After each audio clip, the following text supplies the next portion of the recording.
రంజాన్ నెలలో పెళ్లి చేసుకోవచ్చా? చాలా మంది యొక్క వాదన ఏంటంటే రంజాన్ నెలలో పెళ్లి చేసుకుంటే తొందరగా తల్లాక్ అయిపోతుందని. ఎందుకంటే రంజాన్ అనేది ఆరాధన చేసేటటువంటి నెల.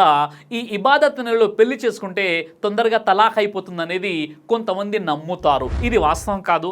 నిఖా అనేది ఒక ఇబాదత్ అంటే ఆరాధన. రంజాన్లో కూడా నిఖా చేసుకోవచ్చు.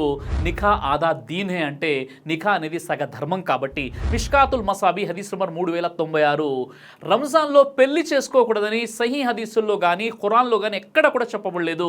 కానీ రంజాన్లో పెళ్లి చేసుకుంటే కంట్రోల్ చేసుకునే శక్తి ఉండాలి. ఎందుకంటే రోజాలో తినకూడదు, త్రాగకూడదు, భార్యతో సంభోగించకూడదు కూడా.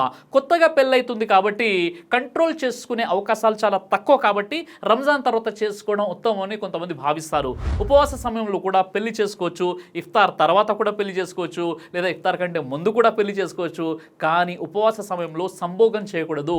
ఉపవాసం ఉన్నటువంటి స్థితిలో వివాహం చేసుకుని ఇఫ్తార్ తర్వాత భార్య భర్తలు కలవచ్చు. రంజాన్లో పెళ్లి చేసుకోవచ్చు, ఎలాంటి అభ్యంతరం అయితే లేదు. ఒకవేళ కంట్రోల్ చేసుకునే కెపాసిటీ లేకపోతే రంజాన్ తర్వాత చేసుకోవడం మంచిది. islamqa.info question number 65736.